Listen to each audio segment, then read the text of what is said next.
Welcome! In this video, we will demonstrate how to perform a field installation of an A4 auxiliary I/O board in an ATevo series battery charger. The A4 auxiliary I/O board is an optional component, so field installation might occur for two reasons. The first reason is retrofitting a board in an ATevo that is not factory equipped with an auxiliary board. The second reason is replacing a damaged board. Both processes are straightforward, but require care to avoid damaging the A4 auxiliary board and the A2 power board to which it gets connected. As we go, we'll demonstrate proper techniques for handling and for preventing static discharge. For now, keep the board inside its anti-static packaging until everything's ready for installation. Before beginning, shut down ATevo, then lock and tag the AC and DC power supplies to eliminate line voltages inside the enclosure. Remove the acrylic safety shield that covers the A2 power board, the large printed circuit board inside the chassis to which the A4 aux board gets connected. If there are two shields, you will remove the one on top.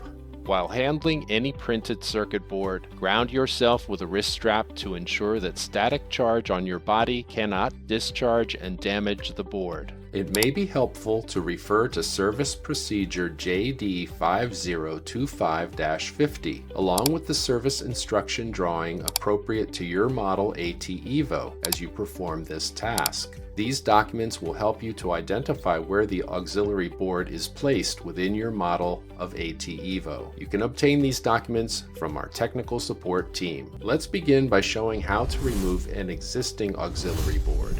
If your ATevo is not equipped with one, you can skip to the section on installation.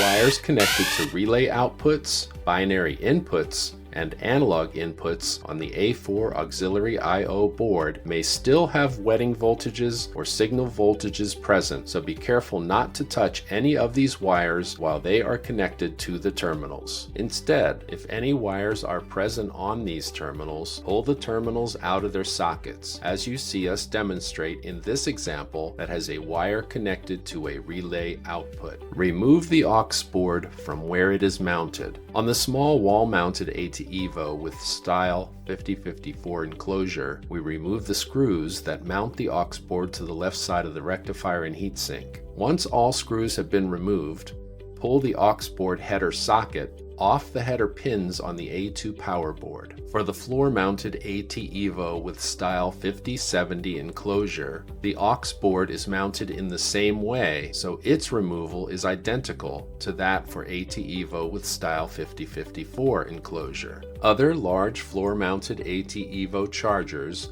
have the A4 aux board and A2 power board mounted to the enclosure, separate from the rectifier and heatsink, as so. These boards are mounted to the cabinet on plastic standoffs that must be compressed to release the board. To do so, you may use a needle nose pliers or this tool that works even more simply, the outer shell of a Bic-style pen. Simply place the tool over the standoff and tilt the pen to compress the tab. On some units, you will find it necessary to not only loosen the standoffs for the A4 aux board, but also to loosen at least 3 of the standoffs on the A2 power board. We recommend loosening the standoffs in this order to allow the boards to be smoothly disconnected without bending the header pins on the A2 power board. Once the tabs on the standoffs have been compressed on both boards, slide your forefinger behind both boards where they connect as a support as you pull the right edge of the A2 power board away from the enclosure enough to help you free the A4 power board completely from all standoffs. At this point, pull the aux board header socket off of the header pins on the A2 power board. Either after removing an existing damaged A4 auxiliary board or preparing your charger for the installation of a new A4 board, you are now ready to install the board.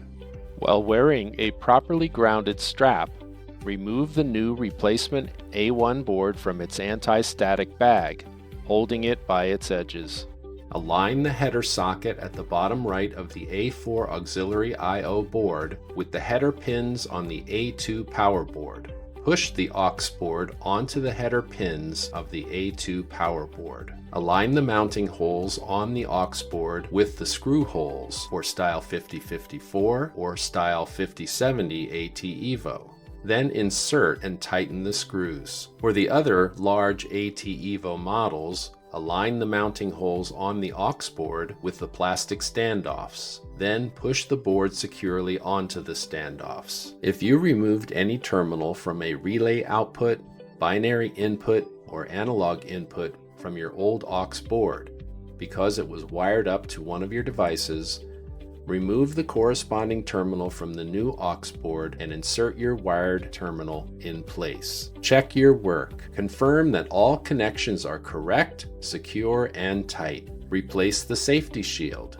Congratulations! The field installation of the A4 auxiliary I/O board is complete. That concludes our video. We appreciate you watching and hope that you found it useful. If you have questions or feedback, please reach out to HindlePower through the contact form on our website to obtain service procedure JD 5025-50 and the appropriate service instruction drawing for your charger, or to get assistance from our technical service team. We would love to hear from you. Have a great day.